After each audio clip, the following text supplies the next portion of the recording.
Donc, on en était resté sur l'échelle de Berthelot. J'ai bien conscience que, en fait, dans ce module, on passe à un rythme soutenu sur des choses qui sont assez abstraites et qui obligent finalement à passer d'une posture à une autre posture en n'ayant pas vraiment le temps de s'y habituer. Deux éléments par rapport à ça. Le premier, à quoi ça sert? Pendant toute l'année de formation, vous allez entendre des gens qui vont venir vous présenter des points de vue et des interprétations et des propositions sur les problèmes d'environnement. Donc, il s'agit de vous donner des éléments qui aident à prendre du recul et à discuter de ces différents points de vue et qui aident petit à petit à faire de la place dans son esprit pour pouvoir ranger des perspectives complètement différentes sans se braquer et en comprenant pourquoi il y a différents points de vue et en ayant des mots pour dire chacun de ces points de vue et ses différences. Donc c'est ce vocabulaire-là que le module a pour but de vous donner. J'ai bien conscience que vous ne pouvez pas l'assimiler instantanément dans le temps du module.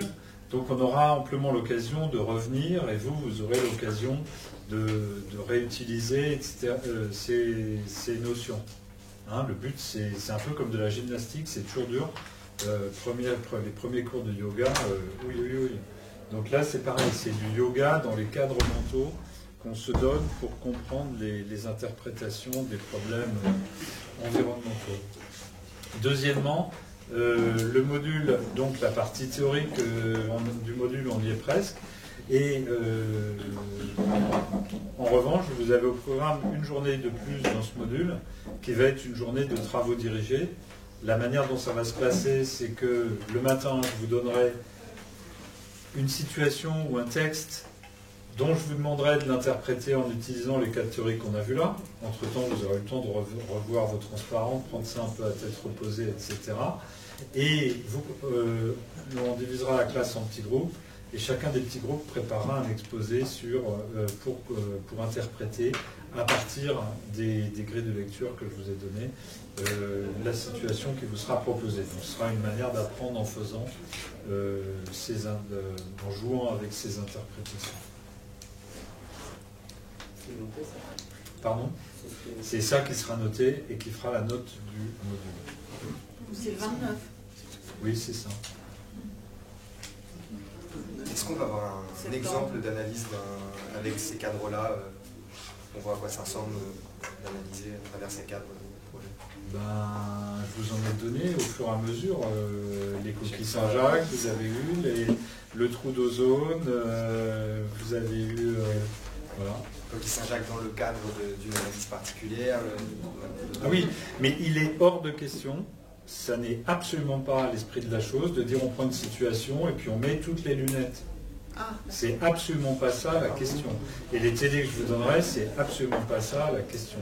Le TD, ce sera, voilà, un texte qui propose une interprétation sur un problème d'environnement, comment je reconnais les perspectives qui sont exprimées là et en quoi la connaissance de ces cadres théoriques me permet de mieux voir comment l'auteur a construit ses analyses, qui est cohérent, pas cohérent, et à quel problème plus profond ça renvoie.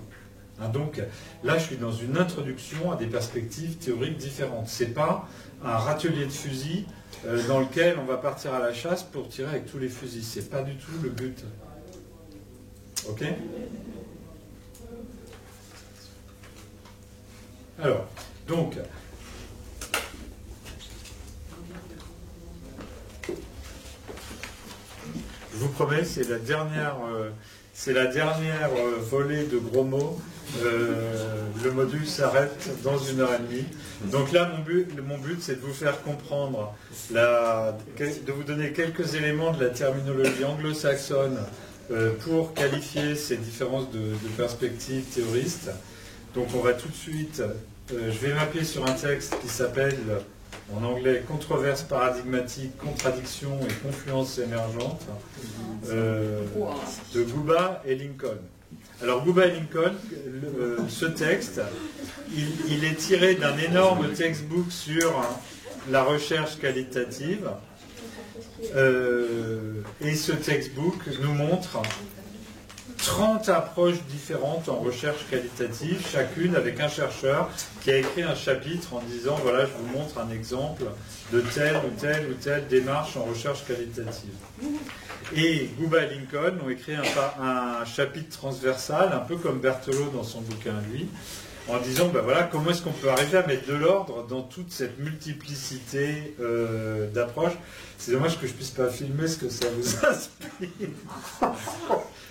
Ce serait hyper expressif, ça. Et l'auditeur se sentirait hyper rassuré, en fait, en se disant, ah bon, je ne suis pas le seul. Voilà. Peut-être qu'il faudrait qu'on demande aux gens de brancher leur webcam s'ils regardent la vidéo, et qu'ensuite, on fasse une collection des airs perplexes. Alors, donc, dans ce texte transversal, ils essayent de dire, mais il y a là-dedans une variété incroyable, tout le monde se tire dans les pattes.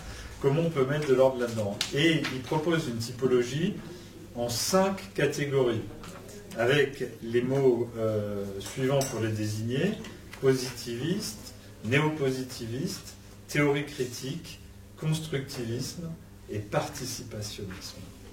Alors bon, on va rentrer là-dedans, et je vous ai mis dans les 2 pages suivantes du PowerPoint les tableaux dans lesquels, dans leur article, ils essaient de montrer les différences.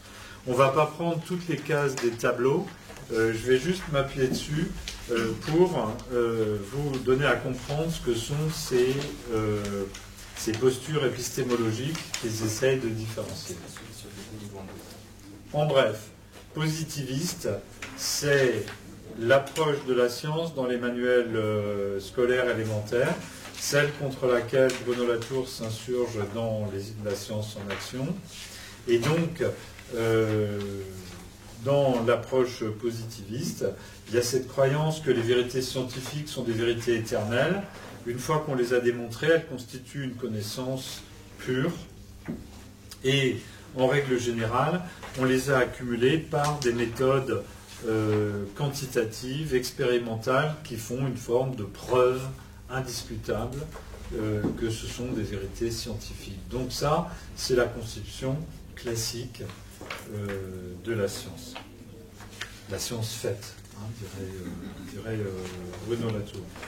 Si on va dans la suite du tableau à la page suivante, la nature de la connaissance, c'est des hypothèses prouvées, des lois qu'on peut démontrer et qui permettent de prévoir ce qui va se passer. La connaissance s'accumule, et une connaissance scientifique valable, c'est une connaissance rigoureuse. Mais je ne vais pas passer toutes les cases. Le néopositivisme, qu'ils appellent post-positivisme en anglais, a abandonné la croyance naïve qu'on a des vérités éternelles et que la science nous permet de découvrir des vérités qui étaient là de toute éternité. Il reconnaît que telle théorie qui est vraie pendant 100 ans, quelqu'un va montrer qu'elle n'était pas vraie et puis on va passer à autre chose, etc. Et donc il n'y a plus du tout cette conception naïve sur la connaissance comme quelque chose d'absolu.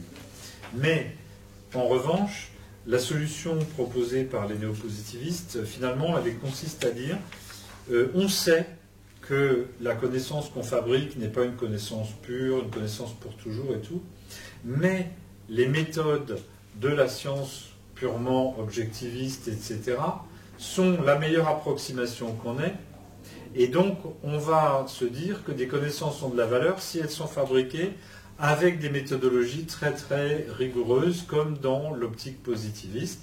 Donc, les deux se séparent sur la nature de la connaissance. Là, on a beaucoup plus conscience du caractère fragile, relatif, etc. de la connaissance. Mais on se dit, on va s'accrocher à la rigueur méthodologique et logique. Et puis, ça va nous faire quelque chose qui est le mieux qu'on puisse espérer fabriquer comme type de connaissance. Jusque-là, pas grand-chose d'incroyable. Ensuite, les théories critiques. Ça consiste à dire, mais attendez, nous, on n'est pas d'accord avec cette idée qu'il existerait des connaissances pures, parce que les connaissances et la manière d'analyser les phénomènes s'inscrivent dans une histoire politique et finalement sont porteuses de valeurs et de valeurs qui reproduisent des dominations, des oppressions, etc. Par exemple, des oppressions culturelles ou de genre, ou ethniques ou économiques. Et finalement, ce qu'on nous propose comme ce qu'on nous présente comme un système de connaissances pures, en fait, c'est les connaissances qui correspondent à un certain ordre de domination. Et donc, le but de la recherche en sciences sociales, c'est de déconstruire ces connaissances qu'on nous présente comme incontestables, pour montrer qu'en fait, elles sont porteuses d'une idéologie, etc., et pour les relativiser. Donc là, on voit bien que le boulot du chercheur est complètement différent que dans les deux autres optiques.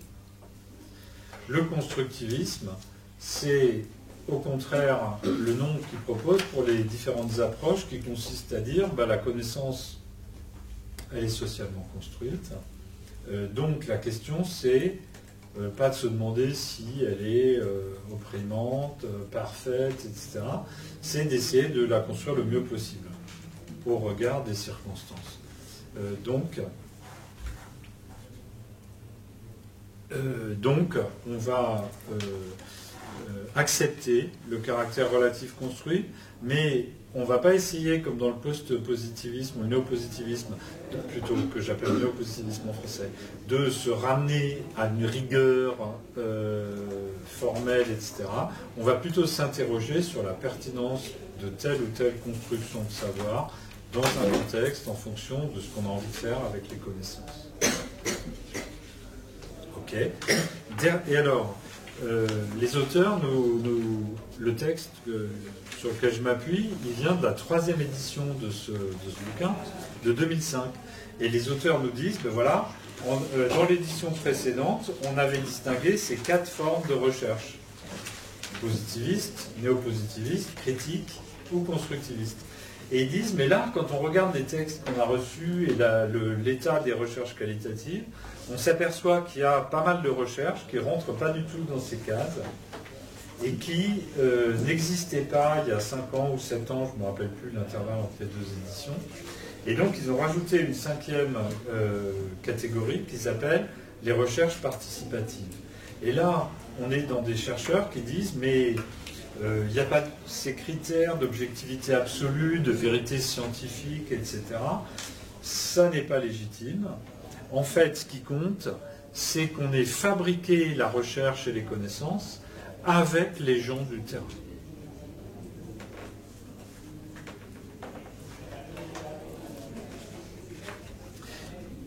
Et donc, la question n'est pas de construire des connaissances avec des chercheurs qui réfléchissent en se disant qu'est-ce qui est bien de construire des connaissances, comme un architecte qui se demanderait comment faire le meilleur bâtiment dans tel et tel cadre. Mais on est dans une situation où il faut que les connaissances soient construites avec les gens pour que ces connaissances soient légitimes pour les gens et que les gens puissent y habiter. Et que les gens, finalement, puissent faire rentrer leur expertise d'usage ou leur expertise au sens, la connaissance qu'ils ont eux-mêmes par leur pratique, par leur microculture locale, etc., qu'ils puissent l'intégrer dans la construction des connaissances. Et donc, ce qui rend une connaissance légitime, c'est d'être construite dans une situation réelle avec les acteurs de cette situation.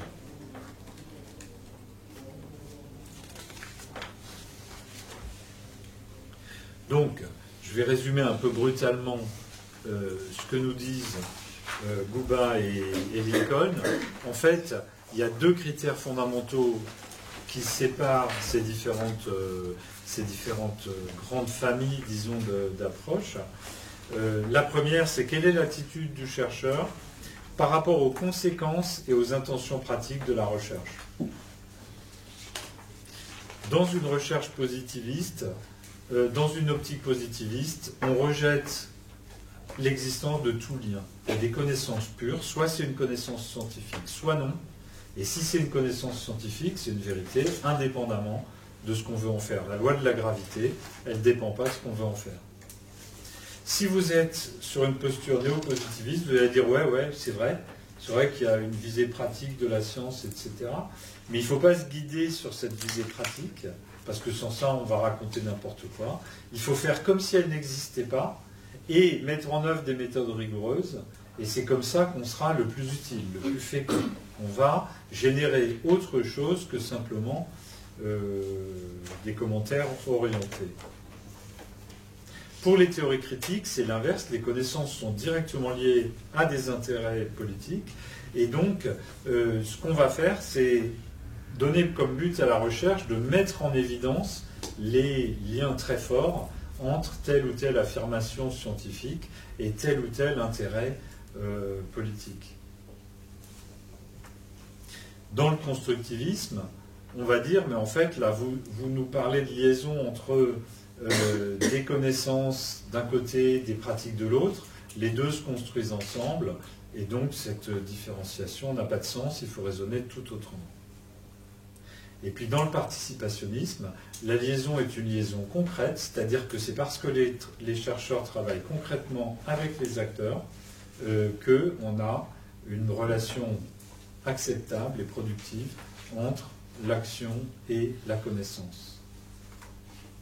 Donc vous voyez que c'est quand même profondément différent comme notion de ce que c'est que la recherche, à quoi elle sert, comment elle se fait et ce qui la rend légitime. Et la deuxième différence fondamentale, c'est qu'est-ce qui fait la validité des connaissances qui sont produites. Dans le positivisme, c'est la réalité objective de ce qu'on a mis en évidence. Dans le néopositivisme, c'est le fait qu'on a construit les connaissances avec des techniques rigoureuses, donc c'est la technicité de l'édifice de connaissances qu'on a construit.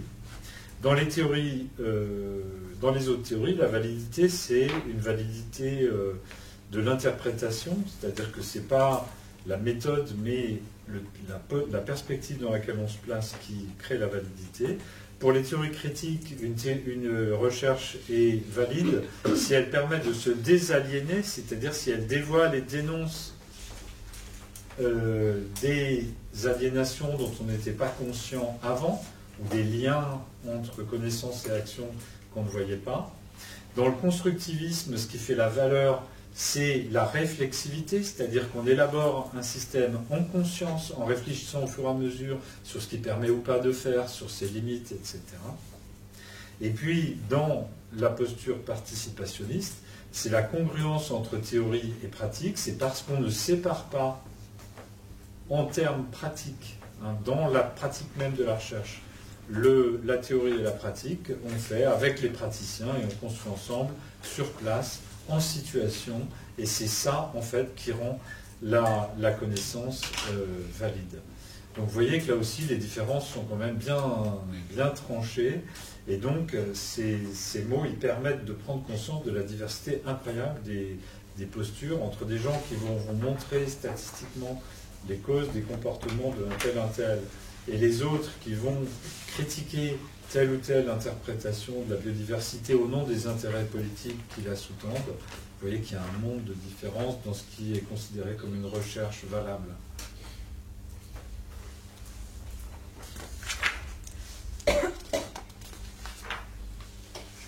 Donc, une petite discussion là-dessus. C'était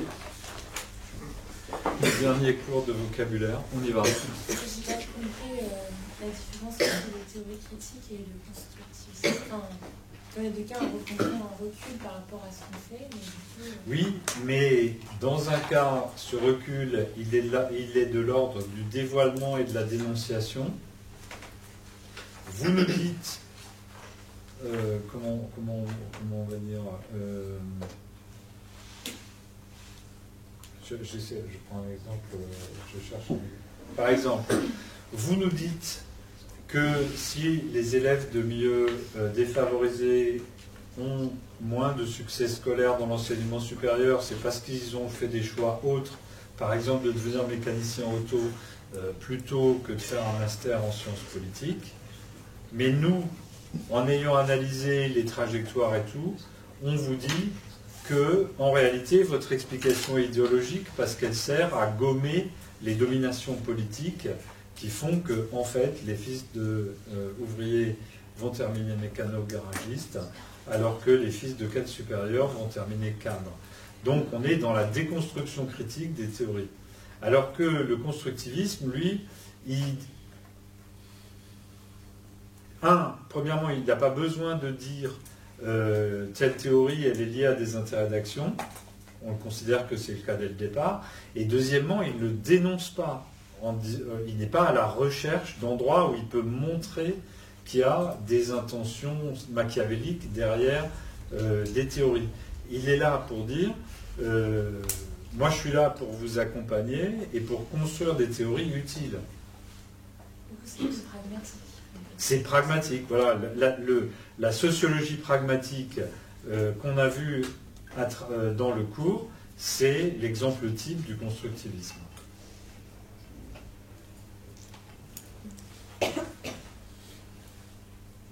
On est là pour aider à la réflexivité.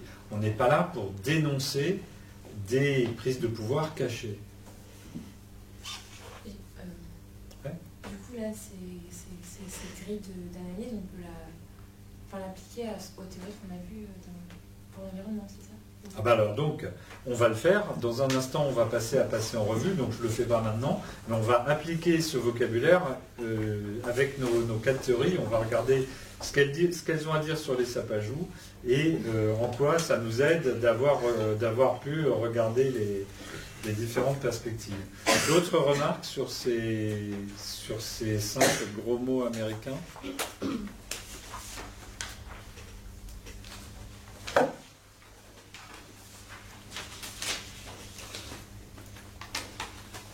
J'ai pas non plus compris le dernier, le participationnisme, c'est... Eh bien, la différence est énorme dans la conduite de la recherche. Je vous ai pris la comparaison de l'architecte.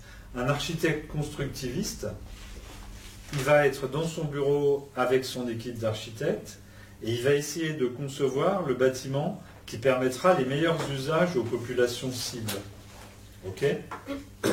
Un architecte participationniste, il va considérer que le seul bâtiment qui vaille, c'est un bâtiment dont on a dessiné les plans avec les personnes qui vont utiliser le bâtiment. Donc, pour l'architecte constructiviste, ce qui fait la qualité du bâtiment, c'est le niveau de réflexion qui a été apporté sur les fonctionnalités, les besoins, etc. Pour le participationniste, c'est le fait que concrètement, à toutes les étapes, on a travaillé tout le temps avec les gens. Et donc le critère de qualité, ce n'est pas un critère de qualité de contenu, mais c'est le fait d'avoir travaillé avec eux qui constitue en soi une garantie.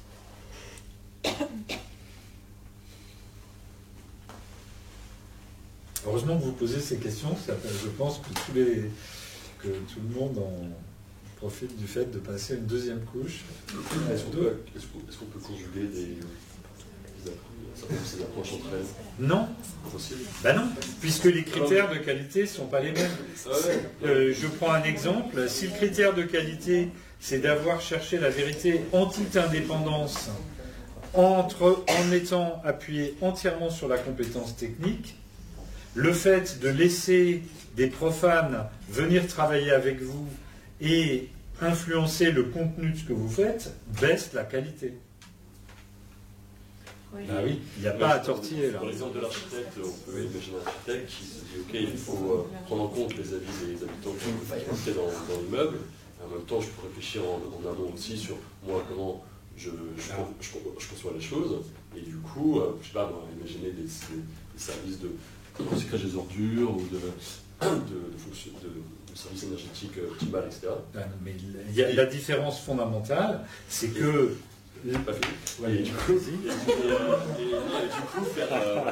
de faire un travail en interaction avec les individus. Oui, mais pour cette interaction, vous avez le choix entre la guider sur le principe, la décision de design est prise avec les gens, ou bien l'information que me donnent les gens est élaborée pour faire le meilleur design. Et ça, c'est complètement différent.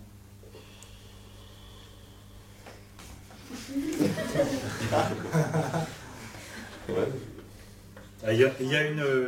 On va venir dans un instant sur l'illustration dans la théorie qu'on a vue tout à l'heure. Mais c'est qui a le dernier mot? Dans l'approche participationniste, les décisions des gens du terrain, et pas des chercheurs, font autorité. Okay. Même si elles débouchent sur quelque chose de moins réfléchi. Alors que, évidemment, quand vous êtes dans une approche constructiviste, vous pouvez prendre des avis. Mais c'est l'architecte constructeur qui va prendre la décision finale. Et donc, l'input des gens du terrain, dans un cas, c'est une information qui alimente votre réflexion pour construire. Dans l'autre cas, c'est les gens du terrain qui décident eux-mêmes, et vous êtes juste là pour apporter des éléments dans le cadre d'une construction qu'on va faire ensemble. C'est pas pareil. Sinon, pour juste finir sur l'exemple de l'architecte, on peut peut-être imaginer un architecte qui dit ok, il faut absolument qu'on ait des objectifs ambitieux en termes de recyclage des déchets, en termes de consommation d'énergie. Par contre, libre aux habitants de dessiner le design et comment ils veulent aménager ça. Et là, je vous laisse totalement carte blanche. Ben oui, mais le problème, c'est que ça optimisera pas sur les deux plans à la fois, et que c'est pas du tout la même démarche et la même conduite de la recherche qui va vous permettre de décider avec les habitants ou de de décider par vous-même des choses qui sont conçues pour être bien pour les habitants.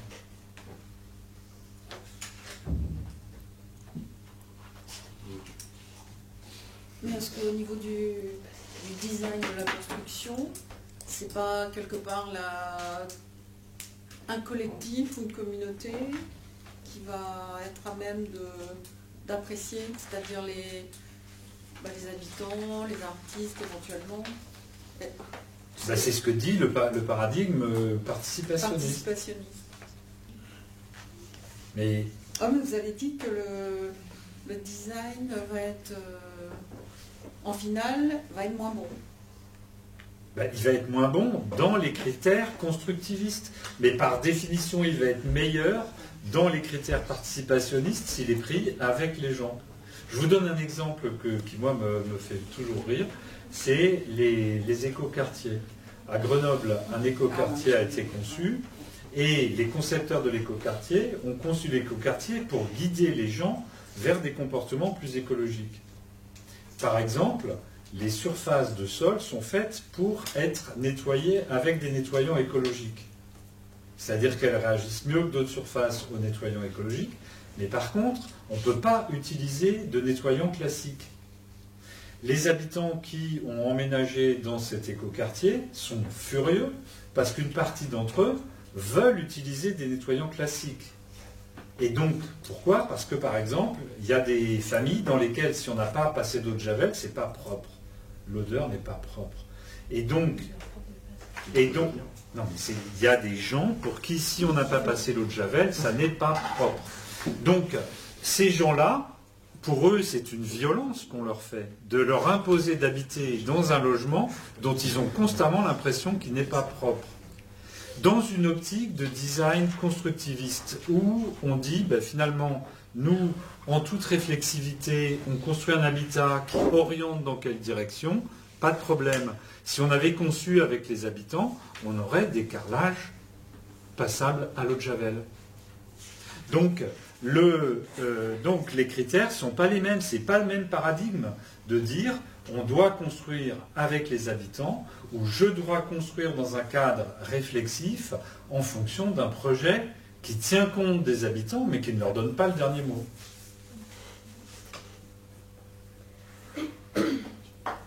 Et dans le même écoquartier, il y avait 5 ou 6 thèmes du même genre ou plus grave, de désaccord entre les gens et les designers du projet. Ils sont quand même à la source de la décision de venir, non? Ils prennent la décision de venir parce qu'ils n'ont pas tellement d'autres solutions de logement. Donc pour eux, c'est une violence de se retrouver dans cette situation. Mais on peut dire la même chose pour un cursus de master, hein.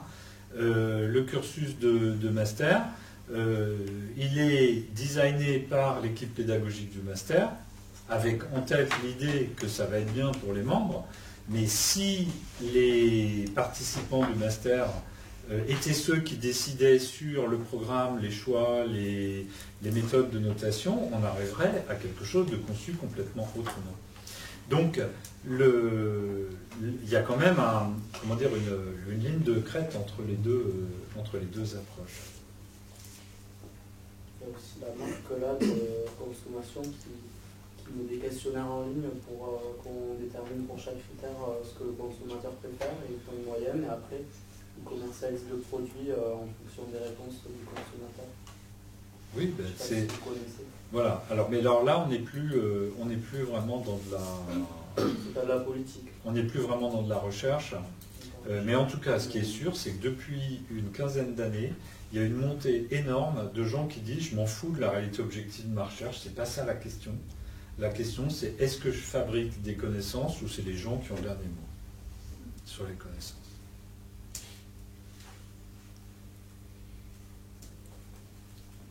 D'autres questions? Je réaffiche la liste des 5 gros mots. Mais c'est un vocabulaire qui est utile, vous verrez, ça permet d'être attentif à un certain nombre de choses. Donc maintenant, on va reprendre dans toute la première partie de cette séance avec Berthelot, puis avec Guba et Lincoln. On s'est donné des outils de lecture pour se demander ce que c'est qu'une théorie de sciences sociales et autres. Maintenant, le moment est venu de conclure et de reprendre une vue d'ensemble sur les théories que j'ai passées en revue depuis le début. Donc on va se demander les approches qu'on a vues, quelles perspectives elles jettent sur le problème du sapajou, quels éclairages sur l'environnement et la nature, et quels sont les modèles sous-jacents, c'est-à-dire quel paradigme de l'action, quel programme à la Berthelot, et puis quel type de recherche à la Guba et Lincoln. On va les prendre une après l'autre en discutant à chaque fois. Donc, premièrement, l'approche patrimoniale. Que ferait, dans le cas du sapajou, un auditeur patrimonial? Eh bien, premièrement, il ferait un audit patrimonial. C'est-à-dire qu'il irait voir les différentes personnes, enfin les différents acteurs qui sont dans le dossier du sapajou. Il irait voir les gens qui coupent illégalement des arbres, des Indiens qui ne sont pas d'accord avec la vente des arbres, des Indiens qui sont d'accord avec la vente des arbres, etc., etc. Tous les différents types d'acteurs qui sont autour de là. Et il demanderait à chacun de lui dire comment il analyse la situation, c'est quoi le problème, qu'est-ce qui se passe si on continue comme ça, etc. Son horizon, ce serait de mettre en gestion, c'est-à-dire de créer une sorte d'institution, de mettre tous ces acteurs autour de la table pour qu'ils prennent en charge l'habitat du sapajou. Donc, puisque j'ai fait les transparents et que je vous les ai distribués, il n'y a pas de devinette possible. Quel paradigme d'action c'est? C'est évidemment le paradigme de la coordination. Et c'est un exemple parfait de l'approche participationniste identifiée par Guba et Lincoln. Puisque toutes les personnes auditées sont des experts, puisque aucun chercheur n'est considéré comme un plus expert que l'habitant de base ou l'Indien, on est bien dans l'idée que la connaissance et la compréhension du problème est rigoureusement co-construite par et avec les acteurs du terrain. Et dans l'audit patrimonial, il y a eu vraiment cette discussion qu'on vient d'avoir dans le jeu des questions-réponses. Quand Riolagnon est entré comme prof à l'agro, qui est devenu AgroParisTech, les autres profs, qui s'étaient plutôt dans d'autres approches de la connaissance, étaient ulcérés. Ils disaient, mais c'est pas possible d'avoir une approche dans laquelle tout le monde est un savant. Où est la validation? Où est la validation scientifique de ce que tu fais? Et Henri Riolagnon leur répondait, mais ma validation est sociopolitique. Dit autrement, la seule validation qui vaille, c'est la validation par les acteurs eux-mêmes. Vos certitudes d'experts ne valent rien par rapport à la validation par les gens eux-mêmes. Hein, donc c'était affirmer ce paradigme de la participation avant qu'il soit audible dans le champ académique. Depuis, il est devenu un peu davantage. En tout cas, on a un super exemple là, d'approche participationniste. Et vous avez vu les critiques que ça m'inspire sur le fait, par exemple, que ça privilégie la convergence de points de vue qui s'en fichent de la disparition du sapajou à Crète par rapport à l'exigence critique que j'ai moi pour rendre compte clairement de ce qui se passe sur le sapajou à Crète.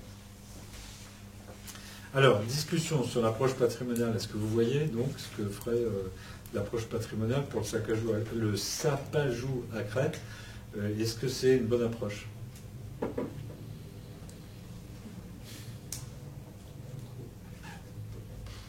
vraiment, a priori. Pourquoi? Parce que là, les acteurs qui sont en... Enfin, si notre but c'est de protéger le sapajou, là, le nombre d'acteurs qui sont en faveur de la destruction des zones où il habite sont plus forts et plus nombreux que ceux qui voudraient défendre. Oui, mais d'accord avec vous, mais si je change de point de vue et que je fais l'avocat du diable, vous avez dit s'il s'agit de protéger le sapajou. Mais de quel droit avez-vous décrété qu'il s'agit de protéger le sapajou?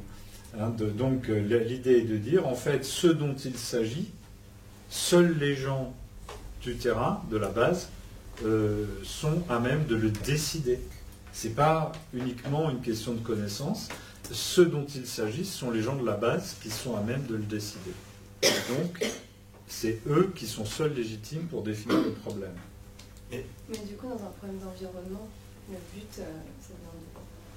Oui, mais ça, c'est parce qu'on a déjà adopté une lentille qui est celle de partir d'un problème d'environnement et à partir de là de critiquer les autres perspectives. Mais il faut comprendre que d'autres chercheurs et d'autres approches disent votre problème. Vous voyez, on est en train de rejouer ce que je vous racontais au début du cours sur l'analyse stratégique. C'est-à-dire, c'est précisément, moi, ma position est la même que vous. Je ne suis pas d'accord, moi, pour qu'on mélange tous les problèmes de cette manière-là, mais d'autres gens, leur préoccupation, c'est qu'on se cale sur les préoccupations des acteurs du terrain et qu'on les laisse définir de quoi il s'agit littéralement. Et eux, ils vont vous dire, il s'agit du développement de notre territoire ou bien d'autres choses. C'est à eux de dire, dans cette optique-là. Et quand vous nous dites, qu'est-ce que vous pensez de cette approche-là? Voilà. Nous, on doit se positionner en tant que défenseur du sapajou, là, en l'occurrence. Parce que sinon, on ne peut pas faire d'analyse critique, on peut juste l'analyser. C'est difficile d'avoir une analyse critique, on peut juste dire, c'est comme ça. Non, je suis d'accord. Si on doit avoir une analyse critique, il faut qu'on se positionne. C'est sûr que si on est motivé par la protection de l'environnement, on peut... oui, on peut dire qu'effectivement, ça aboutira presque inévitablement à un dérapage sur la question du sapajou et à la disparition des sapajous. Mais, à l'inverse, autour du problème d'environnement, ça peut fabriquer de la cohésion sociale, de la construction territoriale, de l'action publique plus civilisée que des pistoleros et des tournées de police de la nature avec des hélicoptères et des militaires. Enfin, ça va aboutir à des choses différentes. D'un point de vue social, ça se défend autrement. Vous voyez ce que je veux dire? C'est parce qu'on est parti d'un angle environnemental qu'on a ces critiques. Dans un autre angle, ça pourrait être autre chose. Mais l'approche patrimoniale ne conduit pas toujours à cet effet négatif, en fait. Dans certains cas, ça pourrait conduire à quelque chose de positif, non? Oui, ces cas-là, je vous les ai définis, tels que je les conçois moi, lors du cours. Quand il y a des acteurs qui ne se connaissent pas et qui manquent de communication entre eux et que le problème est mal identifié, ça peut être utile. Ça peut être utile à condition que globalement, il y ait une orientation coopérative, c'est-à-dire que ce soit des acteurs disposés à travailler ensemble. Dans le cas de la déforestation en Amazonie, pour vous donner une idée du contexte, les ONG environnementales, elles sont dans une ville qui est à 200 km de la ville où il y a les éleveurs. tout simplement parce que la violence est trop forte et que c'est simplement impossible de continuer à vivre, à rester vivant, hein, c'est dans la ville où il y a les éleveurs. Donc la présomption qu'il y a une volonté à être dans la coopération ou de la coordination, cette présomption est faible au départ.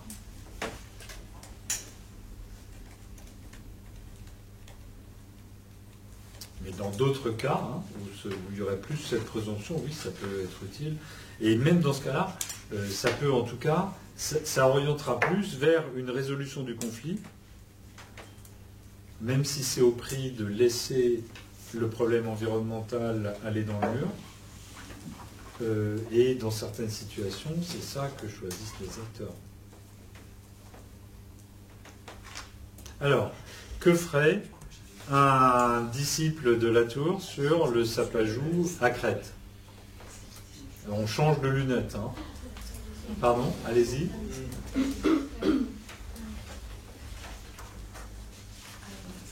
Qu'est-ce qui vous fait réagir? Voilà. Donc c'est la théorie de l'acteur réseau, c'est ce qu'on a vu ce matin. Donc le disciple de Latour, pareil, on prend un doctorant, il va faire sa thèse avec Bruno Latour. Donc le doctorant patrimonial, lui, il va organiser un audit patrimonial, on vient de le voir. Là, on prend la même chose, on prend un doctorant qui va bosser avec Latour. On lui dit, voilà, le problème du sapajou à Crète, comment on prend ce problème-là? Eh bien, il va dire, bon, on va regarder ce que font les acteurs sur le terrain. Et on va regarder en détail ce que chacun fait sur le plan technique, social, pourquoi il fait comme il fait, quelles sont les raisons de ses choix, et comment ça recompose finalement le paysage sur le terrain, la société, comment ils construisent ensemble sur le terrain un paysage qui se transforme, etc. Donc on va suivre ce qu'en font les acteurs, et on va regarder ce collectif qui évolue, qui fait rentrer des êtres nouveaux, les bovins, les tracteurs, les pistoleros dans la série des humains, etc. Et on va voir ce collectif qui se constitue, puisqu'il y a 20 ans, il y avait juste de la forêt avec des Indiens, et maintenant, il y a un collectif où il y a plein d'entités qui n'existaient pas il y a 20 ans. Et puis, il y a des entités qui sont sur la sellette et qui risquent de sauter, comme le sapajou à Crète, peut-être comme les Indiens, comme la forêt en tout cas. Et donc, on va observer ce processus de recomposition et on va regarder les luttes, les conflits, les négociations par lesquelles passent les protagonistes dans la recomposition de ce paysage.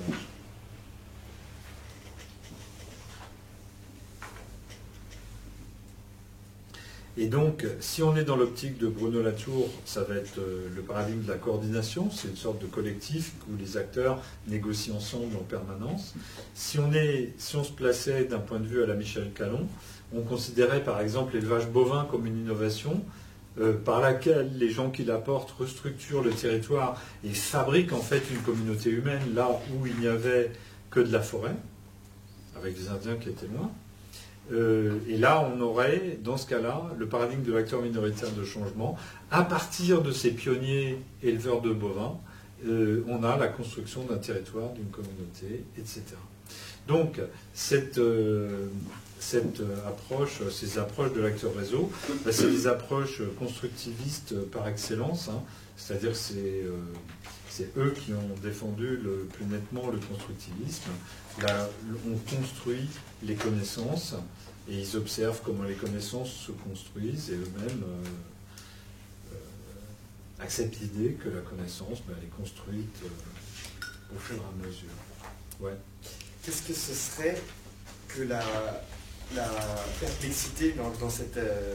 ce serait quoi la question que se posent les acteurs là? Est-ce qu'on protège le sapajou? Comment on fait pour vivre ensemble ici?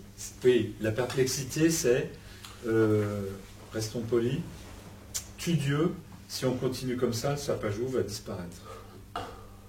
Qu'est-ce qui s'est passé? Dans quelle situation on se trouve?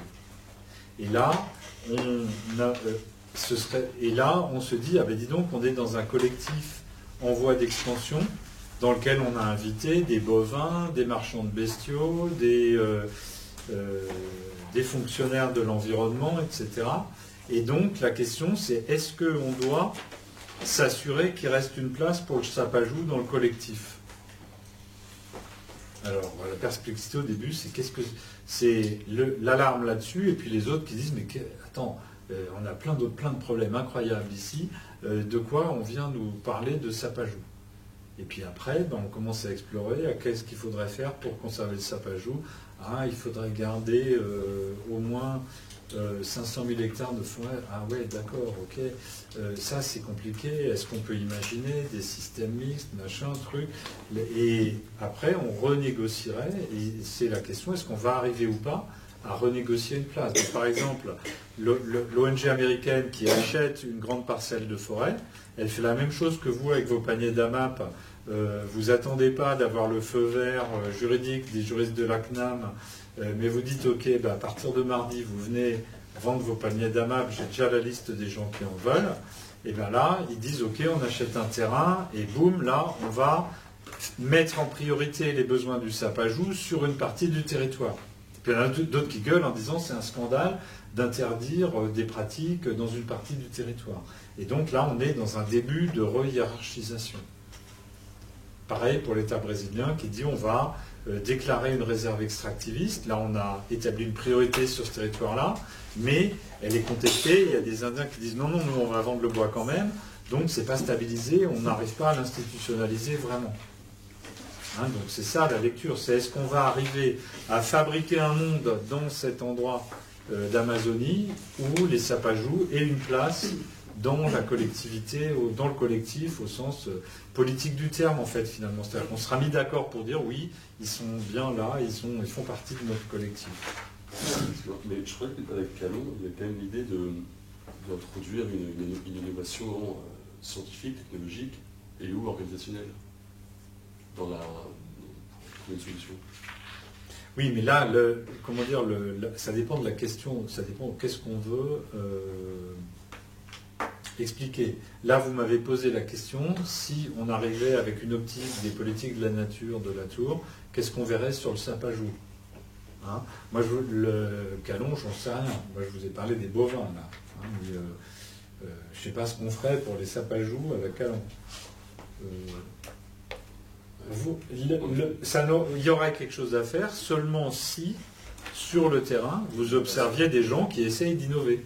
À ce moment-là, les concepts proposés par Calon vous permettraient de comprendre des gens qui essayent d'innover. Si personne n'essaye d'innover sur le terrain, vous n'avez rien à dire. Vous êtes dans une sociologie qui consiste à observer ce que les gens font. Donc Calon, il vous donne un langage pour observer comment quelqu'un s'y prend quand il innove.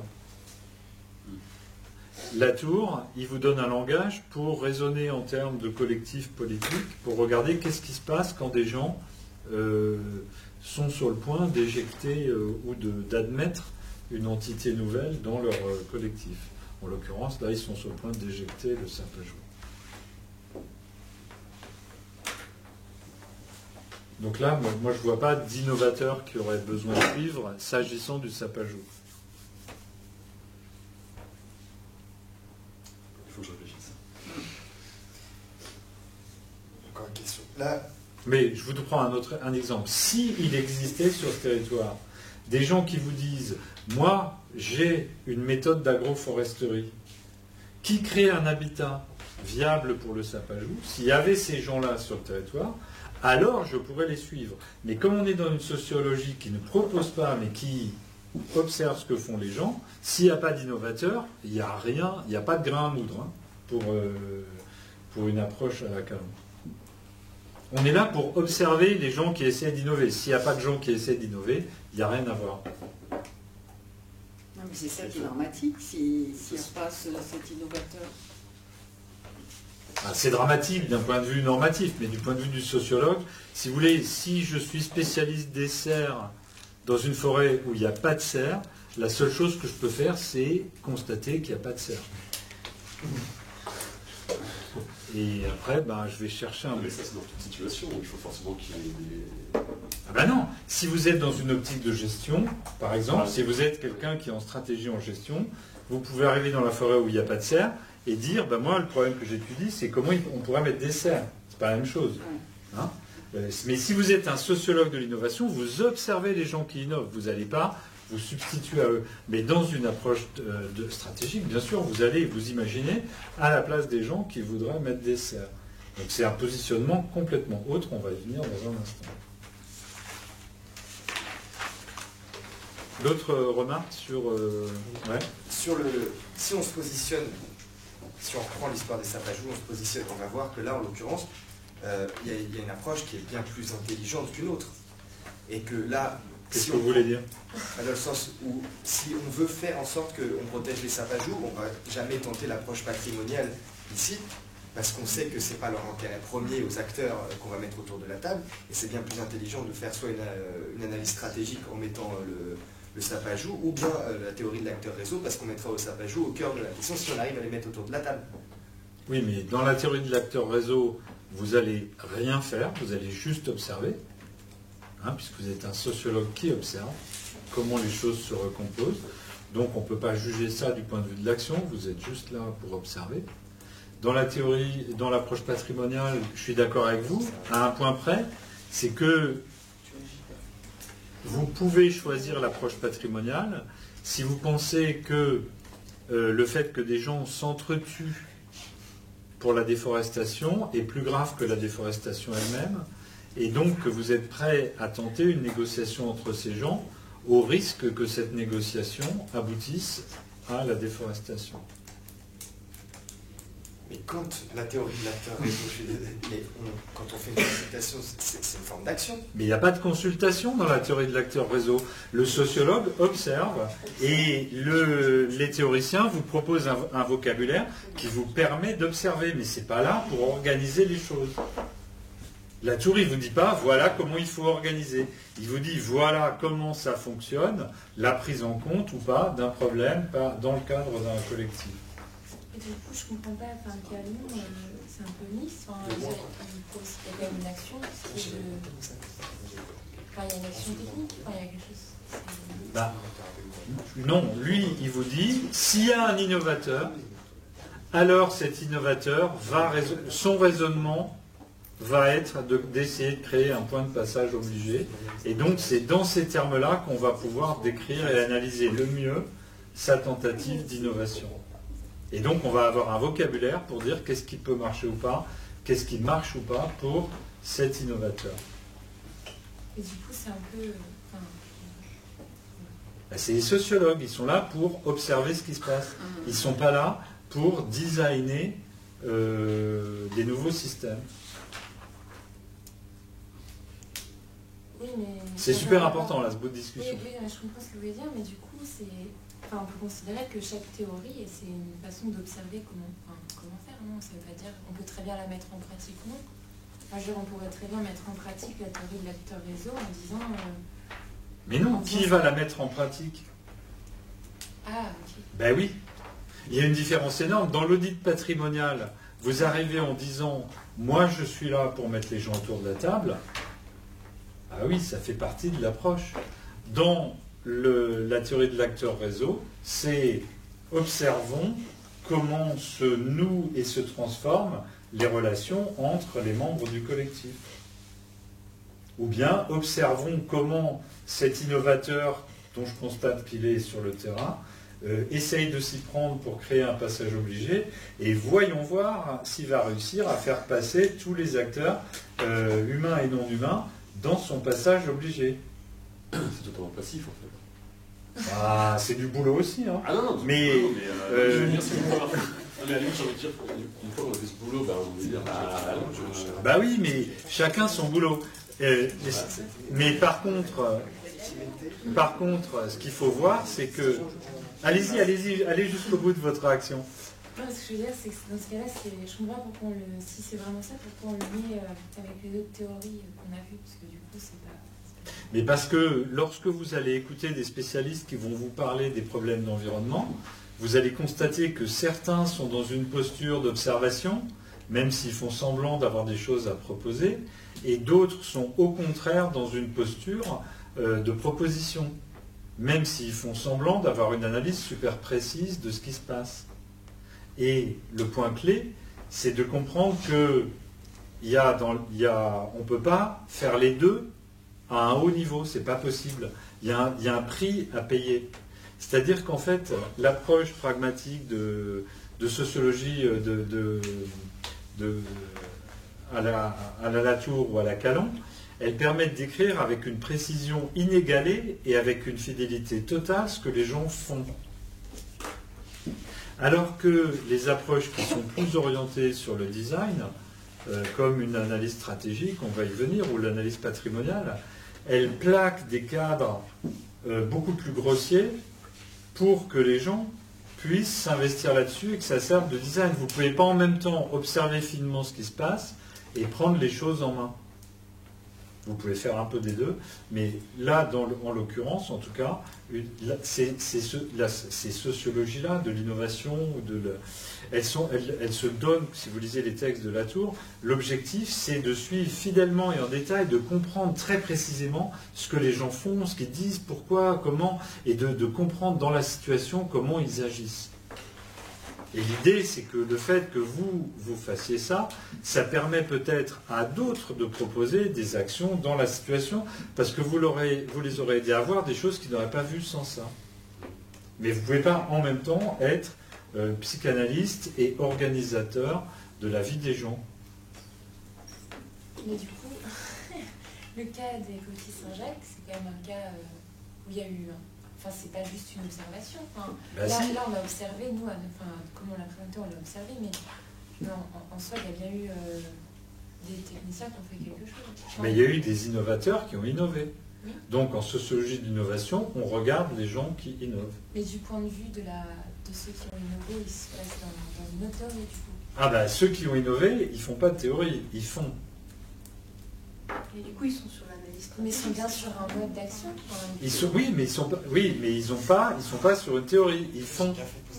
Et justement, oui, non, mais de toute façon, c'est en discutant qu'on comprend les trucs. On va dire les choses autrement. Le vocabulaire que propose Calon permet de dire ce que ces gens font, alors que eux n'ont pas de mots pour le dire. Quand les chercheurs disent « Ouh là là, il faut qu'on convainque nos collègues de nous filer un budget, il faut qu'on convainque les marins-pêcheurs d'accepter l'expérimentation, et on va mettre des trucs de fixation », ils n'ont pas de mots réflexifs pour dire leur forme de leur raisonnement. Et Calon, lui, propose un vocabulaire plus général pour décrire ce processus d'innovation. Il y en a qui font, et il y en a d'autres qui décrivent ce que les autres font. Ben, c'est la différence entre un sociologue ou un innovateur. Mais, excusez-moi, mais ce travail de recherche, d'analyse, il n'est pas incompatible avec un travail d'action. Enfin, même, je pense que c'est très utile. Ben, ils ne peuvent pas se faire en même temps. Ils ne peuvent pas se faire en même temps, ni par le même chercheur. Alors, au niveau de la temporalité, je suis d'accord, mais au niveau du même chercheur, je ne suis pas d'accord. Donc, si vous prenez, là, vous parlez de psychanalyse.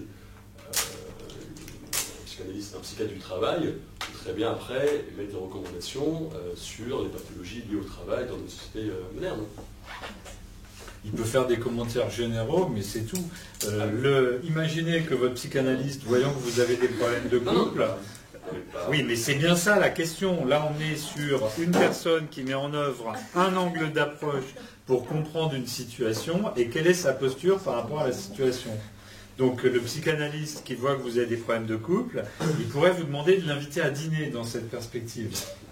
Ben non, il ne va pas le faire, parce que c'est pas son... Non, je ne parle pas de psychanalyse personnelle, je parlais là pour le coup justement de psychanalyse du travail.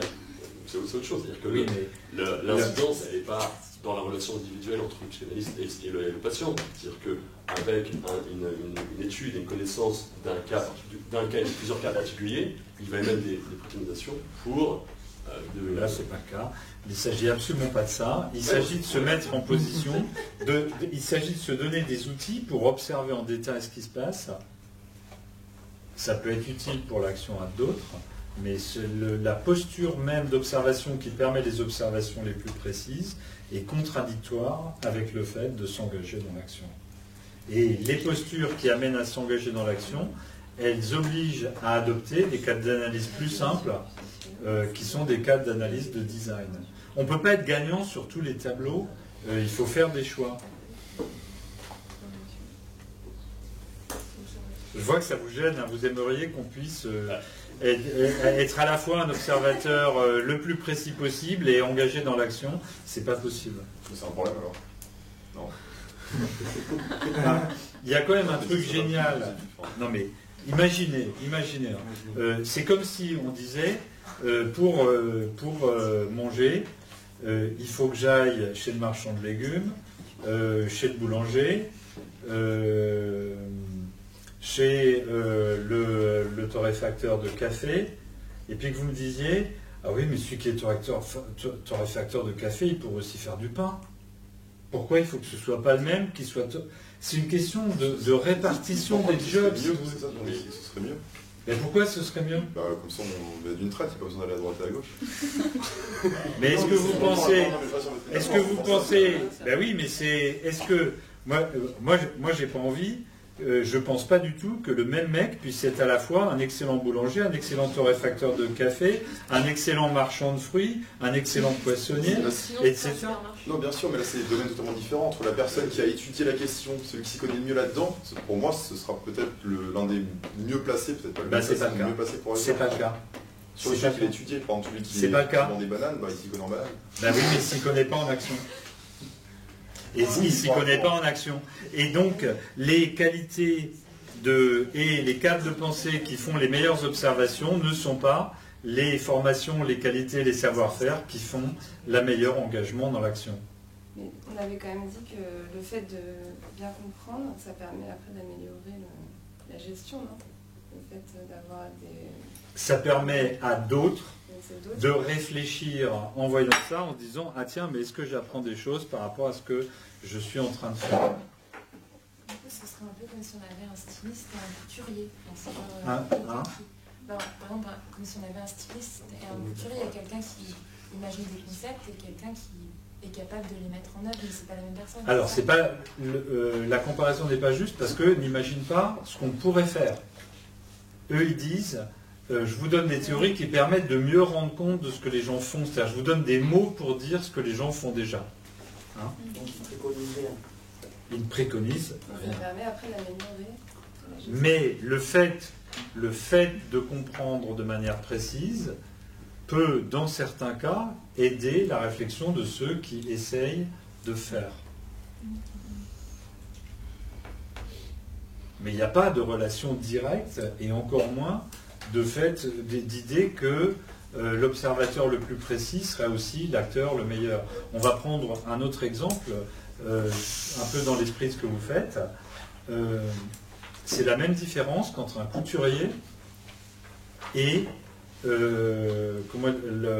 une personne qui est une spécialiste du commentaire des collections de haute couture. Comment elle s'appelle, le fameux film sur Prada? Non, il n'y a pas un truc... Pardon?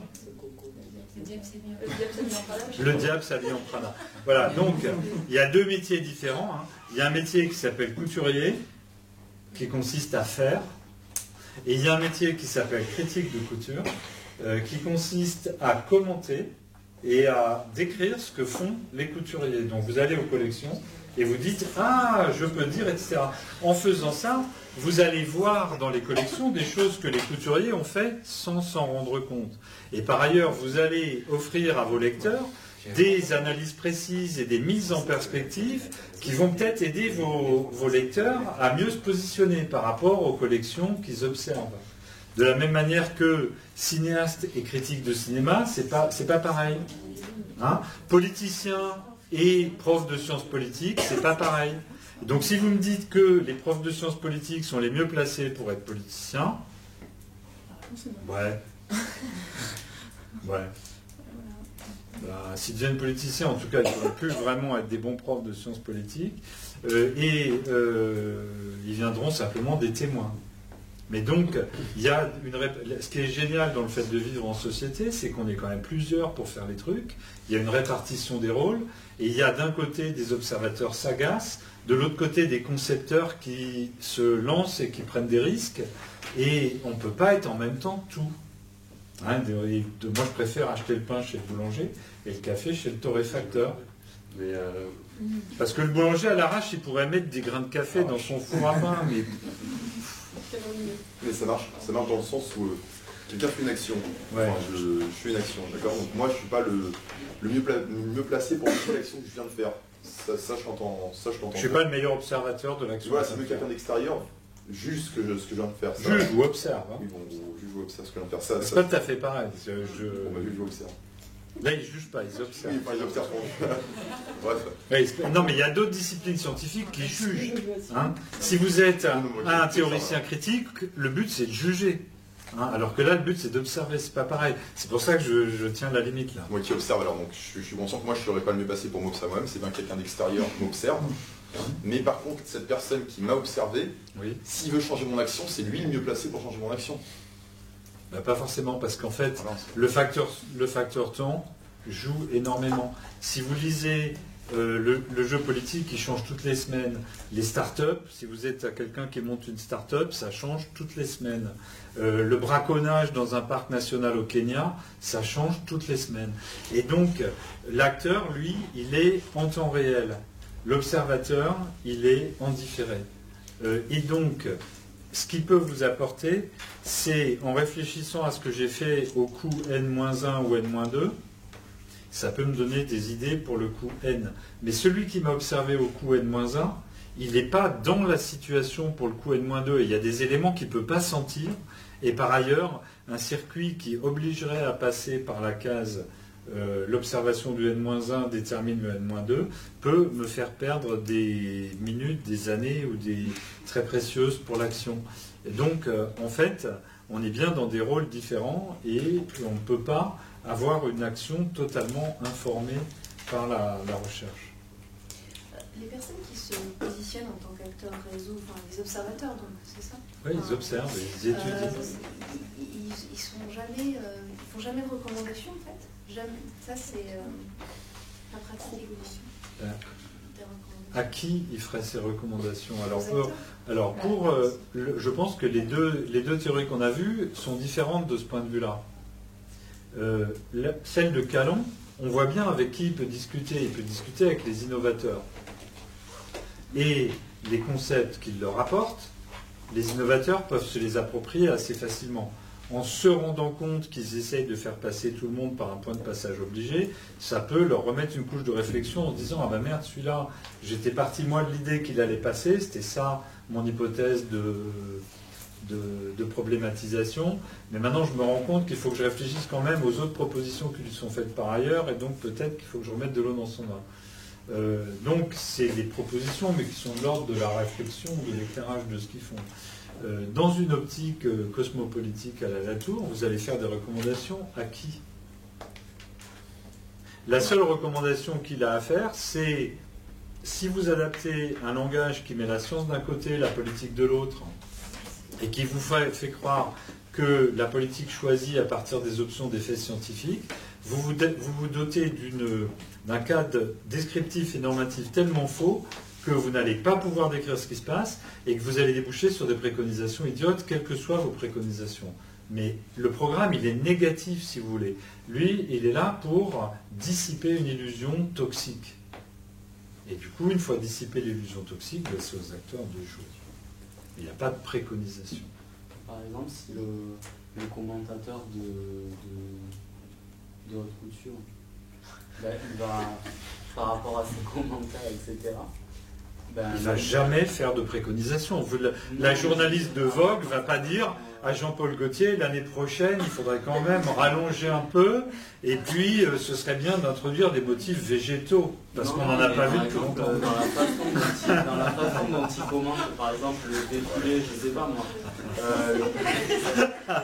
dans la façon dont il commente le défilé à un instant T, et bien la façon dont vont peut-être percevoir le commentaire les acteurs, en fait que ça va influencer leur façon de concevoir. Ça, c'est certain. C'est certain, mais on n'est pas dans de la préconisation, on est dans de la critique. C'est-à-dire qu'ils vont observer les réactions, et puis, à partir de là, ils vont se dire mais il n'y aura comment je fais il n'y aura pas une indépendance vraiment hermétique. Quoi. Non, c'est pas hermétique. C'est pour ça que je dis c'est bien qu'on soit plusieurs. C'est-à-dire qu'il y a des rôles différents.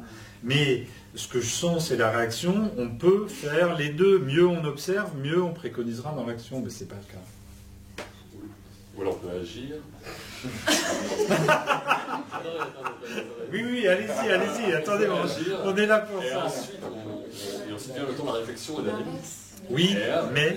Oui, mais alors il y a un bouquin par un prof de gestion danois, un bouquin que j'adore, je crois qu'il s'appelle Nielsen, mais c'est peut-être juste parce qu'il est danois, je crois qu'il s'appelle Nielsen, ou suédois d'ailleurs, non, il doit être suédois. Et donc en tout cas, ce bouquin de gestion m'a marqué. Le type prouve que depuis la Seconde Guerre mondiale, on a essayé de nous convaincre qu'on pouvait être à la fois dans l'action et extrêmement rationnel. Les entreprises, par exemple. Et il nous montre, par A plus B, que les qualités que demande l'action ne sont pas compatibles avec le fait d'optimiser le raisonnement rationnel. Par exemple, pour être dans l'action, il faut jouer en temps réel. C'est-à-dire, on ne peut pas se permettre d'attendre d'avoir fait tous les calculs dans beaucoup de cas. Donc, il faut se lancer. Donc déjà, on est obligé de faire des impasses sur le rationnel. Deuxièmement, pour être dans l'action, il faut être capable de susciter un engagement de groupe où des gens foncent ensemble en partageant une même représentation du problème. Dans beaucoup de cas, cette mobilisation, elle demande plus une mobilisation affective que rationnelle. Troisièmement, en termes d'état d'esprit, le rationnel suppose recul, froideur et esprit critique sur ce qu'on fait. L'action, elle suppose engagement, immédiateté, et allez les mecs, on se les sort et on y va. Et donc, dans ce bouquin de gestion qui est remarquable, il nous dit, on a essayé de nous faire croire qu'on pouvait faire les deux en même temps à l'optimum, mais c'est pas vrai. Ce qu'on fait, c'est on peut se mettre dans un cadre où on essaie de réfléchir autant que possible, mais on se mouille dans l'action. Et puis, on se mouille dans l'action, puis on essaie de réfléchir autant que possible. Mais c'est impossible d'optimiser en même temps la rationalité et l'action. Parce que pour optimiser la rationalité, il faut ralentir, refroidir, se désengager. Et ça ralentit l'action inévitablement. Pour agir, il faut arrêter de se poser des questions, s'engager et y aller dans l'émotion de l'action. Et ça ralentit nécessairement la rationalité. Donc les deux sont en tension et on ne peut pas optimiser les deux en même temps. Et c'est pour ça que c'est aussi intéressant qu'il y ait des hommes d'études et des hommes d'action. Et puis que les hommes d'action essaient de réfléchir un peu quand même. Mais on ne peut pas avoir le meilleur des deux mondes en même temps. C'est pas possible ça. C'est con, hein. Et encore une fois, ça dépend si vous parlez à l'échelle d'un individu ou à l'échelle d'un groupe. Alors c'est vrai à l'échelle d'un individu et c'est vrai à l'échelle d'un groupe. C'est ce que explique cet auteur, et j'en suis complètement convaincu. Si vous voulez qu'un groupe de 200 personnes y aille à fond pour terminer un projet dans les délais, il va falloir créer des valeurs d'engagement, de dépassement, de mobilisation avec des choses simples, etc. Et vous allez accepter un certain nombre d'approximations, etc.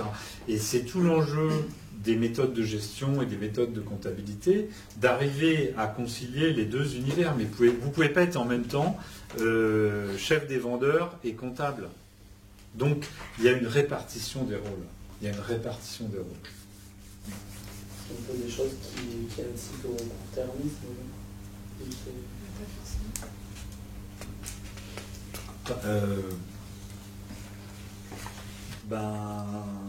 Si vous voulez faire une action qui est nécessaire pour le long terme mais qui est très douloureuse, il y a un moment où il va falloir arrêter de vous poser des questions et vous engager à fond pour le changement. Moi, je ne rabattrai pas la question du long terme ou du court terme là-dessus. Mais la rationalité, ça repose sur le fait de se poser des questions, et l'action, ça repose sur le fait d'arrêter de se poser des questions et de se mouiller. Donc les deux sont en tension. Les deux sont extrêmement utiles. Je ne vais pas plaider pour l'une ou pour l'autre. En tout cas, la théorie ou les approches de l'acteur réseau, elles optimisent le suivi, elles permettent de suivre en détail ce que font les acteurs et de raconter en détail ce qu'ils font. Mais elles n'ont pas de préconisation de design en fait. La théorie de la justification, alors qu'est-ce qu'elle ferait dans le coup des sapajous ? elle arriverait en disant, écoutez, on va essayer de regarder quelles sont les valeurs en présence dans les débats sur les sapajous, et comment les acteurs discutent ensemble. Est-ce qu'ils essayent de justifier leurs actions? Est-ce qu'il y a des moments où ils essayent de trouver l'action juste? Et là, il y aurait beaucoup à voir. Par exemple, dans la tribu d'Indiens, quand ils discutent entre eux autour du feu, alors ça pose la question de l'accès au terrain. En sciences sociales, un point clé, c'est l'accès au terrain. Donc si vous voulez observer le débat sur les valeurs entre les Indiens, est-ce qu'on a envie de préserver notre mode de vie historique, ou bien est-ce qu'on a envie d'avoir des godasses qui tiennent la route et de pouvoir se mettre de l'essence pour la mobilette pour envoyer les enfants à l'école? C'est deux envies différentes qui font référence à des ordres de valeurs complètement différents. Si on veut observer cette discussion chez les Indiens, il faut avoir négocié avec les Indiens en question un accès au terrain pour participer à leurs repas, etc. Donc il y a bien une question d'accès au terrain, mais imaginons qu'on a accès au terrain. Là, on pourrait observer avec un grand intérêt comment ils essayent de concilier leurs valeurs traditionnelles et d'autres valeurs modernes, comment ils discutent entre eux, etc. Même chose chez les fonctionnaires du ministère de l'Environnement. Est-ce que la valeur sur laquelle ils se guident, c'est il y a la loi, notre boulot, c'est la loi, etc. Ou bien est-ce qu'ils vont être dans une logique du type moi j'ai grandi ici, c'est terrible la pauvreté dans laquelle on a grandi, je ne peux que comprendre les tentatives pour développer un système agricole qui permette de sortir de la misère et de construire des écoles, d'éduquer les enfants, etc. Donc en fait, je suis tiraillé entre deux systèmes de valeurs, et finalement, est-ce que l'action juste, c'est d'appliquer la loi au mépris des besoins élémentaires des gens qui sont en train de défricher la forêt, certes de manière illégale, mais aussi de manière humaine? Voilà ce qu'il observerait. Et puis, un sociologue, pareil, qui regarderait les tentatives pour mettre en place des systèmes de labellisation des bois tropicaux, ou est-ce qu'on peut commercialiser, par exemple, des noix du Brésil cueillies dans une forêt intacte, et de mettre sur le paquet cueilli dans une forêt intacte? Est-ce que c'est possible d'avoir une action qui permette à la fois de soutenir le mode de vie traditionnel des Indiens, de générer de la plus-value dans le circuit commercial des noix du Brésil? Est-ce que ça a un sens en termes de valeur? Ou bien est-ce que c'est contradictoire? Vous voyez ce que je veux dire?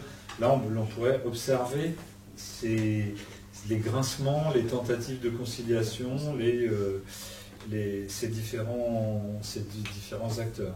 Donc, en tout cas, on est clairement, du point de vue de Boubali, dans une approche constructiviste. Les acteurs sont là sans arrêt en train de construire les valeurs, et le chercheur, lui, il observe, il est là pour aider à voir comment se construit ces approches. Donc vous vous sentez bien là, dans la peau du sociologue qui observe les valeurs, les contradictions ou pas entre les valeurs, la manière dont les gens essayent de les concilier. Et juste pour que ce soit clair, il place encore longtemps en position de sociologue. Là, on est en position d'observer ces conflits de valeurs. Et ce qu'on va pouvoir faire, une des contributions que ça a qui est intéressante, c'est de montrer qu'on ne peut pas faire tout en même temps. C'est-à-dire qu'on ne peut pas en même temps adhérer complètement à un mode de vie traditionnel et vouloir bénéficier et être dans un système de valeurs. Choisissons la solution la plus efficace pour produire de la nourriture, par exemple. Donc, vous allez pouvoir observer, montrer les tensions, regarder comment les acteurs gèrent ces tensions entre eux, et là aussi, ça va permettre peut-être d'alimenter de la réflexivité derrière. Ça va permettre aussi de mettre en question critique des cadres de pensée trop simples qui permettent de dire il n'y a qu'à mettre en place des dispositifs qui permettent d'être complètement dans un mode de vie traditionnel tout en étant le plus efficace pour produire. Donc ça va permettre aussi une réflexion critique sur les doctrines d'action. Hein. On reviendra sur les doctrines d'action. On vous dit, quand on vous dit, j'ai reçu un mail pendant la pause qui nous dit les peuples autochtones sont les meilleurs gestionnaires des écosystèmes et donc il est scandaleux que les politiques de protection de la nature entravent la volonté de ces peuples autochtones. Ben, si on va observer en détail en termes de valeurs, quelles sont les valeurs sur lesquelles ils se guident, etc. Et ben, on va s'apercevoir qu'ils sont tiraillés entre des valeurs modernes, des valeurs traditionnelles, et donc la doctrine d'action, c'est simple, les peuples autochtones sont garants de la vie traditionnelle et des écosystèmes qui vont avec, sont trop simples pour être vrais. Et donc on est effectivement en mode observation sociologique de la manière dont les gens règlent les problèmes. Mais ça a aussi des utilités pour réfléchir en disant mais voyez comment ça se passe dans tel endroit, donc quand vous m'expliquez que c'est super simple dans tel autre endroit, j'ai un peu de mal à vous croire, avec la manière très simple dont vous me dites que ça va marcher. Donc on est plus dans l'observation fine, elle alimente la réflexion et la critique, mais elle ne débouche pas directement sur des préconisations.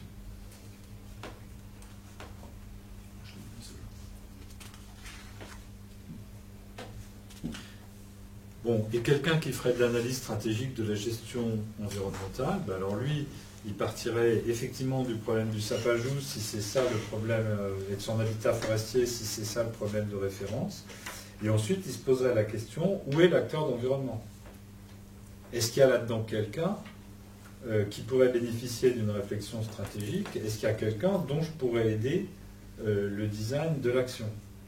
Et en fonction de ça, il choisirait quel est l'angle d'interprétation de la situation important. Par exemple, s'il constate qu'il y a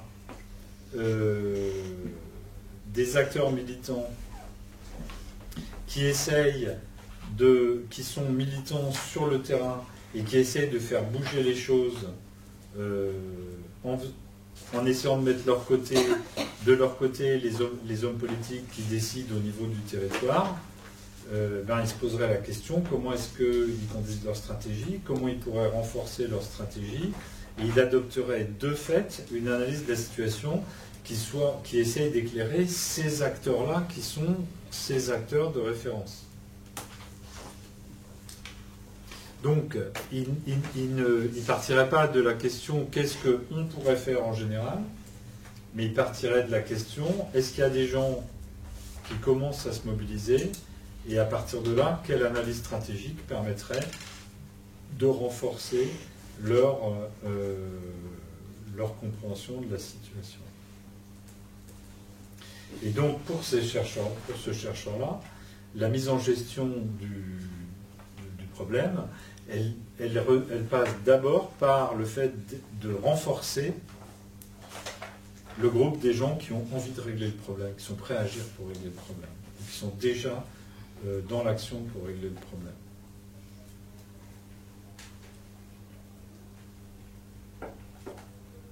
Alors, à mon sens, cette approche, elle ne rentre pas dans le cadre d'analyse de Guba et Lincoln, parce qu'elle relève plus de la gestion que des sciences sociales, et c'est plus une approche de design, c'est-à-dire là, il s'agit de se demander quels sont les concepts qui peuvent guider la réflexion pour agir. Un peu comme les concepts de stratégie en management. Si vous êtes responsable d'une organisation, quelles sont les questions clés à vous poser, hein? Donc, on est dans un cadre autre qui est un cadre de conception réflexive. Je suis dans une situation d'action. Les concepts que le chercheur me propose, ils sont juste là pour m'aider à avoir un vocabulaire plus construit pour traiter mes problèmes d'action. Et dans ce cadre-là, du coup, j'essaie d'analyser les situations d'action à partir de ça. Du coup, ça va être des concepts qui vont être beaucoup moins utiles pour comprendre en grande précision ce que les gens font, mais ça va être des concepts utiles pour bien organiser l'équilibre entre la réflexion stratégique pour l'action et puis le diagnostic de la situation. Donc c'est avec plus des outils de diagnostic en vue de l'action que des outils de compréhension en profondeur des acteurs.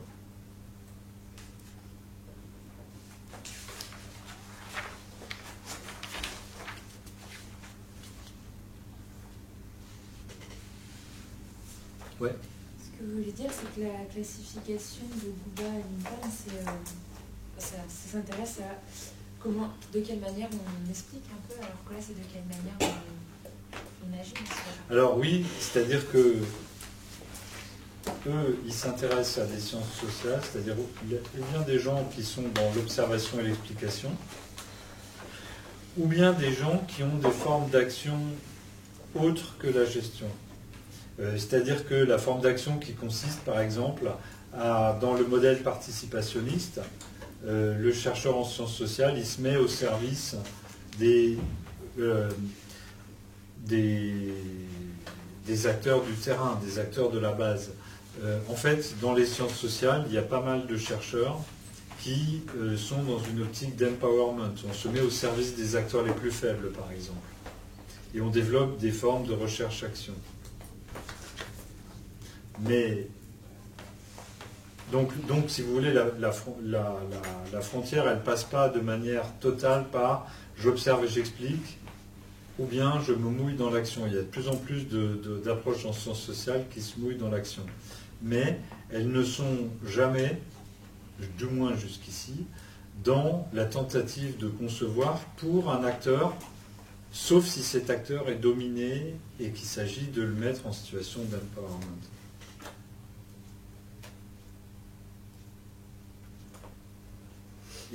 Ça n'est pas guidé par une logique qu'on pourrait comprendre dans l'absolu. C'est le développement historique des sciences sociales. Il y a des sociologues qui ont envie de se mouiller dans l'action et qui développent de la recherche-action. La manière dont ils le développent, c'est souvent ce modèle participationniste. On va discuter avec les gens et les laisser élaborer la problématique. Alors que la manière gestionnaire dont je réfléchis en stratégie et dont réfléchissent les gens qui font de la stratégie en management, c'est je me mets à la place d'un acteur qui doit ou qui a envie d'obtenir un résultat dans une situation donnée, quels sont les concepts qui peuvent guider son action. Et ça, en fait, en sciences sociales, ça se fait rarement.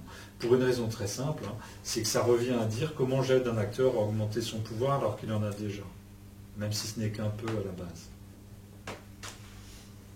Et ça grince. Mais n'essayons pas de mettre des frontières purement logiques sur le constat de ce que font les disciplines. C'est plus mobile que ça. D'autres questions sur l'analyse stratégique? Qu'est-ce qu'elle ferait et où on la situe? Oui, allez-y. Mais du coup, ça rentre quand même dans la théorie critique, non? Parce qu'on regarde un peu qu'est-ce qui est derrière chaque action, on replace dans un contexte et tout ça, non? Enfin, je sais pas. Ça a des liens avec la théorie critique, en ce sens que pour faire une stratégie, vous allez essayer de critiquer la position des autres, mais vous n'allez pas critiquer votre propre position. Donc quand vous allez entendre des gens qui sont en théorie critique sur les politiques d'environnement, ils consacrent des thèses à critiquer les politiques d'environnement. C'est pas du tout la même chose que de proposer des actions environnementales tout en critiquant les acteurs en face.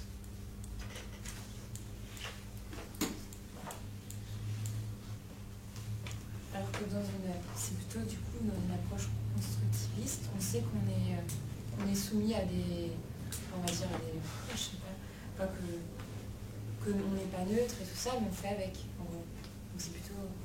Oui, ce serait cousin aussi plutôt avec les espérantes quelque part. Ça a des connexions avec les autres, elles n'ont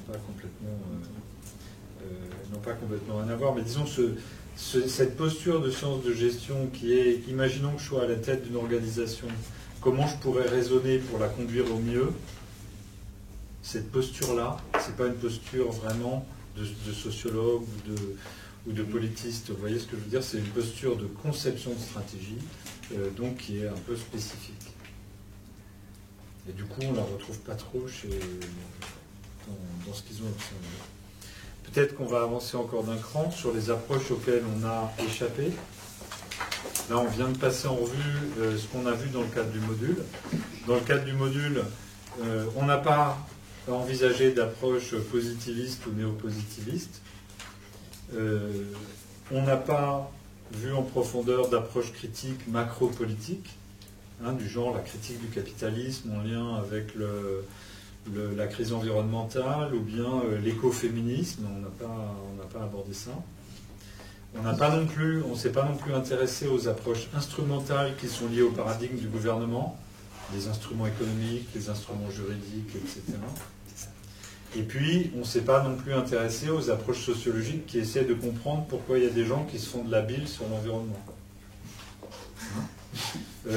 Alors, pourquoi? Donc, il faut bien avoir conscience que ce que je vous ai présenté, c'est vraiment un choix et qu'on a laissé de côté des pans entiers de sciences sociales. Alors, je vais vous expliquer un peu pourquoi, et puis vous pourrez vous intéresser aux autres par ailleurs. Alors, le pourquoi sur les approches positivistes, c'est que pour comprendre les situations complexes de gestion de l'environnement, elles sont beaucoup trop grossières. Si je vous fais des statistiques sur combien de fois, quand il y a une réserve extractiviste, ça débouche sur la déforestation, et je vous dis, voilà, une fois sur deux, ça débouche sur la déforestation, je suis bien avancé. Si je veux faire quelque chose pour combattre la déforestation, il me faut une analyse beaucoup plus qualitative, en profondeur, des détails de chaque situation. En revanche, il ne faut pas jeter le bébé avec l'eau du bain. Dans des approches où il y a des expériences répétées, un grand nombre de cas et une dissymétrie de pouvoir très forte, elles sont très utiles. Par exemple, si vous êtes le gestionnaire d'un parc HLM de 50 000 logements et que vous vous posez la question comment faire pour que mes locataires consomment moins d'énergie et dégagent moins de CO2, ben là, vous pouvez faire des études expérimentales sur la manière dont vous pouvez manipuler les locataires pour qu'ils émettent moins de CO2. Est-ce que c'est en jouant sur le prix de l'énergie, sur de la sensibilisation, etc. Donc là, il y a des gens qui font des études de sciences dures, pratiquement, c'est de l'économie des comportements, behavioral economics. Et là, on peut prouver par A plus B que sur 50 000 locataires, c'est en jouant sur la pression sociale par les autres locataires qu'on va arriver le mieux, plutôt que sur les prix d'énergie ou autres. Donc là, on peut vraiment appliquer une démarche causale, puisque eux, ils n'ont pas le pouvoir de revenir vers vous pour vous manipuler politiquement. Mais donc, il y a des choses intéressantes qui se font dans cet ordre-là. Comment convaincre les automobilistes de covoiturer? Là, on peut faire des recherches psychologiques, psychosociologiques, statistiques. Je ne veux surtout pas jeter le bébé avec l'eau du bain et dire non, les recherches positivistes. Mais ce n'est pas dans le cadre où on est nous, où on se demande comment comprendre une situation complexe à laquelle on est confronté. Ce n'est pas le même cas. Les approches critiques macropolitiques, en fait, moi je ne suis pas convaincu dans beaucoup de cas de la pertinence au niveau explicatif.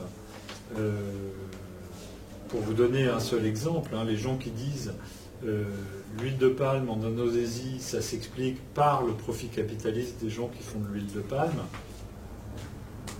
je ne suis pas convaincu. Même si on abolissait le commerce, à partir du moment où il y a 1 milliard de personnes qui ont besoin de matières grasses pour faire la cuisine, ce milliard de personnes, il va s'organiser pour prendre une emprise sur les espaces qui lui permettront d'avoir des matières grasses pour la cuisine. Alors au XIXe siècle, ça s'organisait de manière, ça peut s'organiser de manière militaire et administrative, ou bien de manière commerciale. Effectivement, la manière dont ça s'organise peut moduler l'efficacité, la manière dont ça se fait, etc. Mais attribuer la totalité de la pression sur l'écosystème à une modalité organisationnelle qui s'appelle le profit, je ne suis pas convaincu. Pour moi, ça module les modalités dans lesquelles on le fait, mais 7 milliards de personnes, il y aura des emprises pour fabriquer de la matière grasse. Si ce n'est pas du palmier à huile, ce sera autre chose qui aura aussi des impacts majeurs. Donc ce n'est pas pour dire que ce n'est pas grave, c'est pour dire qu'on se trompe en attribuant, en disant s'il n'y avait pas ça, il n'y aurait pas le problème écologique. Donc, l'autre question, c'est l'autre aspect qui m'intéresse plus, c'est qu'en fait, je comprends si on se place dans le paradigme de la révolution, pour prendre le vocabulaire que je vous ai proposé, et qu'on se pose une question d'action, ben on est ramené à une situation dans laquelle la question qui se pose, ben c'est comment je me fais des alliés. Pour me faire des alliés, quels sont les compromis que je vais faire sur les objectifs que je m'étais fixés moi au départ. Et puis, une fois que j'aurai engagé la révolution, de toute façon, il faudra négocier avec d'autres forces dans le feu de l'action. Et donc, le résultat sera différent de ce que je pensais sur le papier au début de ma révolution. Et donc, du coup, moi, ce qui m'intéresse, c'est effectivement l'action de changement. Même si l'action de changement est mue par une représentation d'un monde meilleur qu'on pourrait imaginer, conçu de toutes pièces et beauté casquée, une fois qu'on passe à l'action, on se retrouve en situation de lutte, et donc de lutte, de négociation, etc., où les plans ne vont pas se réaliser tels qu'ils étaient dans les cartons, mais font l'objet d'une action stratégique dans le cadre d'un conflit où on est pris en tant qu'un des protagonistes dans le conflit. C'est pour ça que je m'intéresse plus à des modèles qui permettent de comprendre qu'est-ce qui se passe quand on est un des protagonistes, ou comment on peut comprendre les protagonistes qui sont pris dans une situation de changement. Mais là encore, ce n'est pas du tout pour vous décourager d'aller voir ce qui s'écrit dans ces approches, d'autant qu'elles jouent un rôle important, soit comme motivateur, soit comme discours, soit comme levier, soit comme dans les approches, dans les processus sur l'environnement. Les approches instrumentales du paradigme du gouvernement, elles sont très importantes aussi. Il y a beaucoup de gens qui travaillent là-dessus, sur les outils économiques, les outils juridiques, les techniques administratives. Vous aurez pas mal de cours là-dessus dans le cadre du module. Pour moi, l'apport clé des théories en sciences sociales dont on a parlé, c'est justement de replacer ces instruments dans leur contexte de négociation et de rapport de force, et de comprendre ou d'aider à éclairer tout ce que ces approches instrumentales ne permettent pas de saisir. Donc on est en complément de ça, c'est pour ça qu'on ne va pas, dans le même module, parler des approches instrumentales. Quant aux approches de sociologie qui reposent sur la question, mais pourquoi donc les gens se billent pour le sapajou à crête, je laisse ça à d'autres, je laisse ça aux gens qui n'ont pas envie qu'on embête les agriculteurs ou qui que ce soit pour des questions d'environnement. Là, c'est pour des raisons normatives que ça ne m'intéresse pas. Moi, ça ne m'intéresse pas que des gens se demandent pourquoi je me pose les problèmes que je me pose. Je me les pose, je suis d'accord pour discuter avec d'autres qui ne se les posent pas, mais au moment où ils viennent m'expliquer que pourquoi tu te poses ces problèmes, ok, écoute, on va discuter de ça avec d'autres. Peut-être que je suis un peu trop énervé par rapport à ça. Peut-être que si je lisais ces travaux, ça m'engagerait dans une réflexivité sur les engagements normatifs qui sont les miens. Peut-être.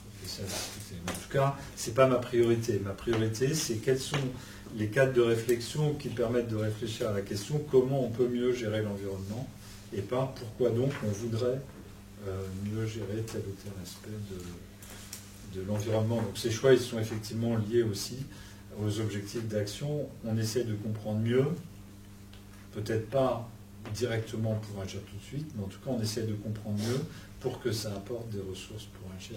Dans mon cas, c'est pour que ça apporte des ressources pour agir pour l'environnement.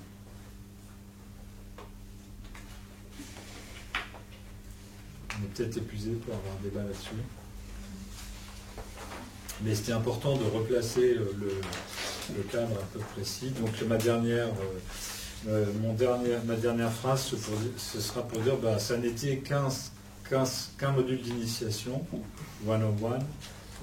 C'est le premier pas dans les théories sur la gestion de l'environnement, donc il ne faut pas demander plus que ça. Il ne faut pas non plus que vous croyiez qu'on peut prendre des petites lunettes puis regarder toc toc toc. Oui, ça permet de faire des prises de conscience, mais derrière, pour devenir pro dans ces approches, il faut une pratique de recherche, il faut étudier, etc.